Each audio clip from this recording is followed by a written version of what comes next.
penyakit seseorang nggak bisa mendapatkan derajat kesolehan adalah karena khirsu alat dunia. Apa itu? Rakus terhadap dunia. Padahal kita tahu itu haram, masih kita makan. Kita tahu itu haram, kita kasih makan buat anak istri kita.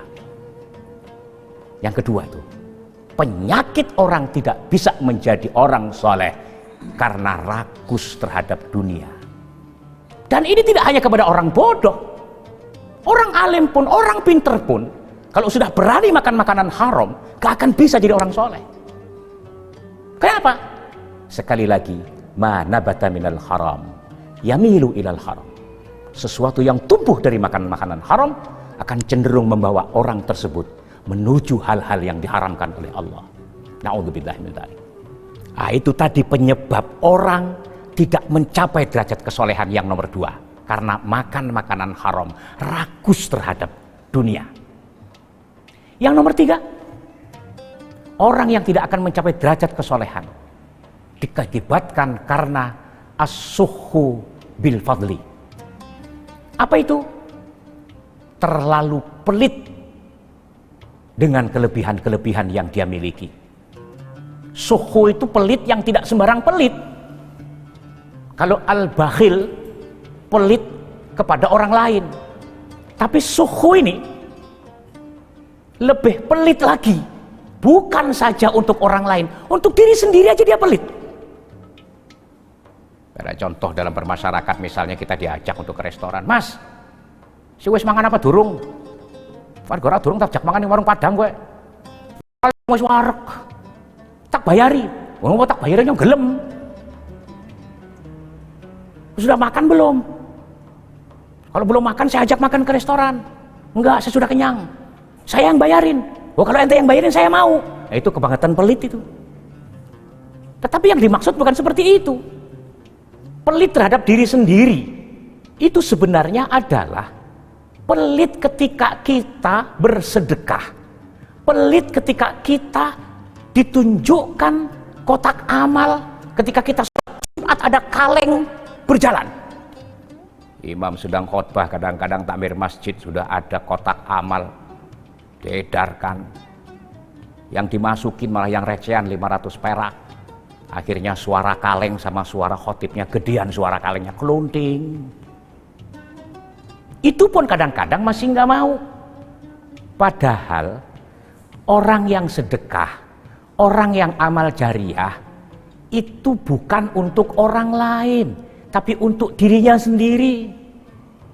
Karena menurut kebanyakan ulama, orang itu kalau sudah mati, menjelang mati pun kebanyakan yang disesali adalah karena dia belum sempat banyak berinfak, belum banyak bersedekah.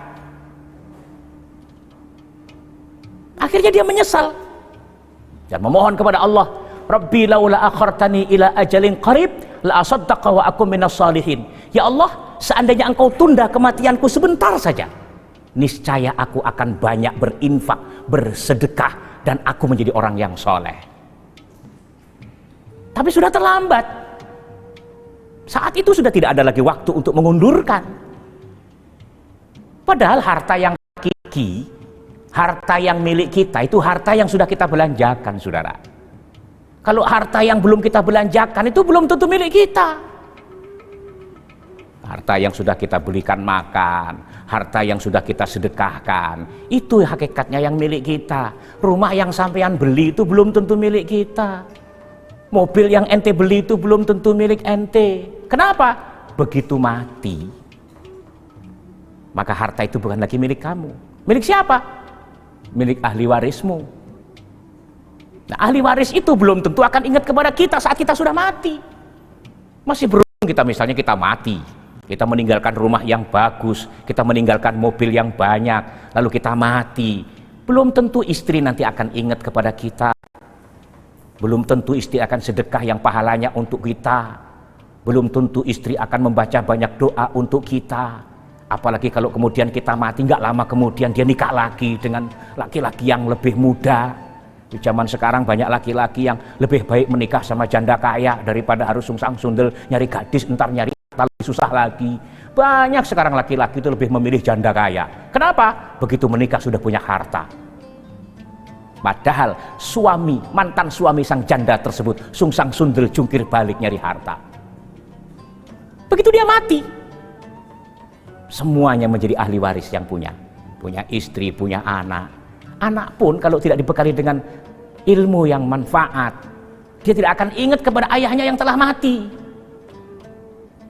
Karena itu saudara-saudaraku sekalian, pemirsa TV One di mana saja Anda berada yang dirahmati oleh Allah Subhanahu wa taala, mumpung kita masih hidup, kalau kita kepingin menjadi orang yang soleh dan saat kita mati tidak menyesal, mulai sekarang sisihkan sebagian dari hartamu, berikan ke kotak amal, berikan sebagai amal jariah. Supaya apa? Saat kita mati nanti ada bekal yang akan kita bawa mati. Ketika itu maka kita masuk dalam golongan orang-orang yang soleh. Yang nomor 3, penyakit orang soleh itu adalah terlalu pelit di atas kelebihan harta yang kita miliki. Yang nomor 4, wariya'u bil amal, pamer dengan amal yang kita berikan. Apa saja, baik itu amal yang berupa qauliyah, amal yang berupa fi'liyah, amal yang berupa maliyah. Ketika itu diniatkan untuk pamer, untuk riya, maka tidak ada harganya di hadapan Allah Subhanahu wa taala. Kadang-kadang kita pura-pura ngomong baik, ngomong sopan, tapi kalau batinnya hanya berniat pamer, maka tidak berupa ibadah. Senyum pun, yang di dalam Islam senyum itu merupakan ibadah. Kalau senyumnya hanya karena pamer, itu tidak akan mendapatkan pahala.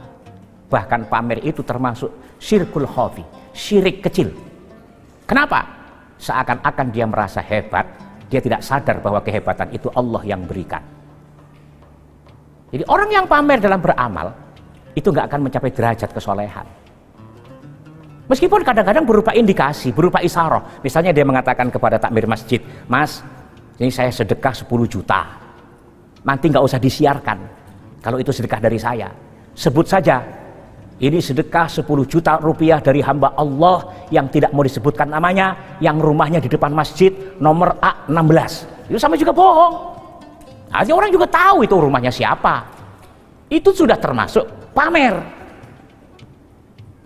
Karena itu saudara-saudara sekalian, orang yang berbuat pamer tidak akan mendapatkan derajat kesolehan. Kenapa? Karena ibadahnya bukan karena Allah Subhanahu wa ta'ala, tapi semata-mata hanya karena kepingin dipuji oleh orang lain.